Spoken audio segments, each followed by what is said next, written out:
If there's one song that they say sort of has that immediate punch, it's Elephant. And it's a song that you guys, I know you've said, is a bit of an outlier, is a bit of a like, it doesn't necessarily fit sonically with the rest of the record. Is it much older, and when was it done, and what can you say about that song?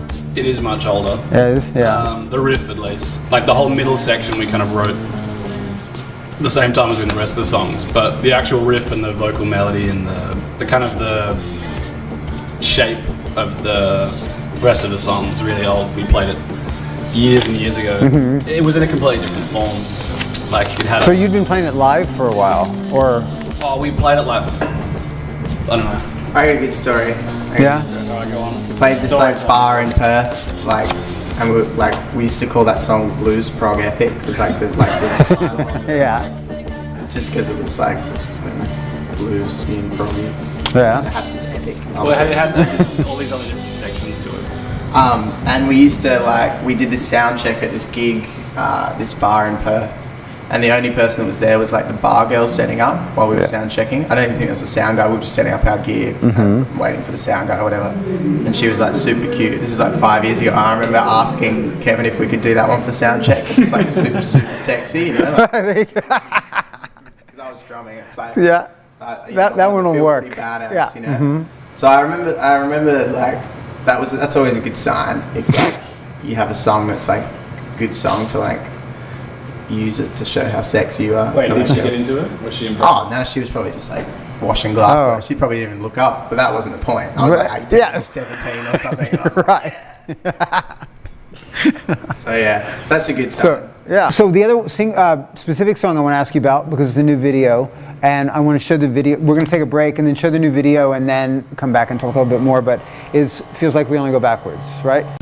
It came together really quickly. Most of it happened all within about a day. I think I was just watering the garden because we were about to get kicked out of the house for brown grass. Which is quite a common dilemma in Australian rental. Anyway, I just remember the melody kind of popped into my head or whatever, and I immediately I didn't really think about it because it was one of those things that just seemed too cheesy to worry about. You know, sometimes I think of a melody and it's like, oh, I can't do this. You know, the first thing I thought was that it was a rip-off of a Prince song. I was like, this reminds me of a Prince song, and I'm now certain that it's not because I listened to the song that I thought it was. It doesn't sound anything like it. Anyway, and then I thought I was going to sell it to Prince.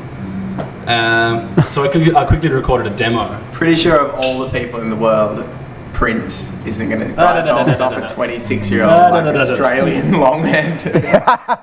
The other thing about Feels Like, as if people didn't see it, I think it was a couple weeks ago, this genius PS22 kids choir version of it.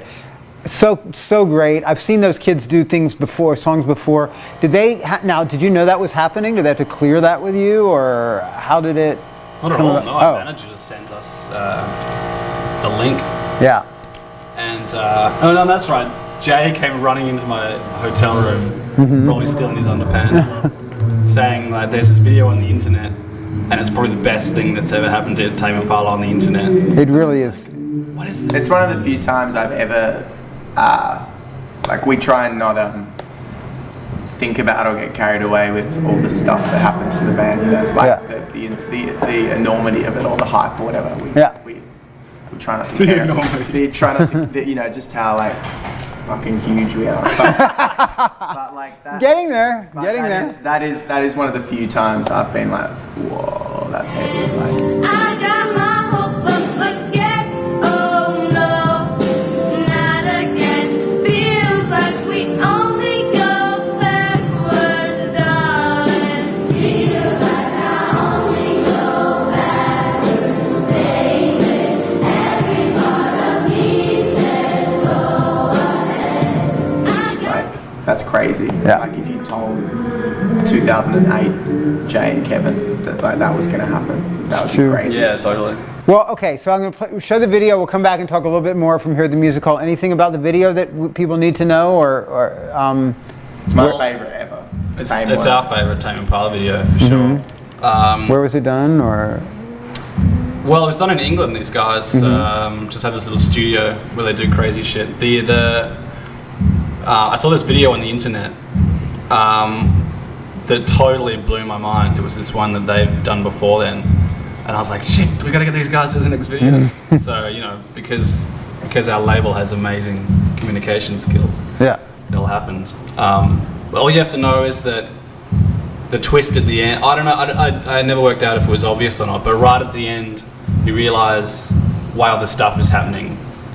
And I'm not sure if I should give it away or not. Well, they'll see it. Yeah, no, they'll see it minutes away. What is it, a 4-minute song? 3-minute song? It's really short. It's like 3 minutes 20. Oh, there you go. 3:20. 3:20. So around the 3:15 mark, you'll see this ending he's talking about, and it is the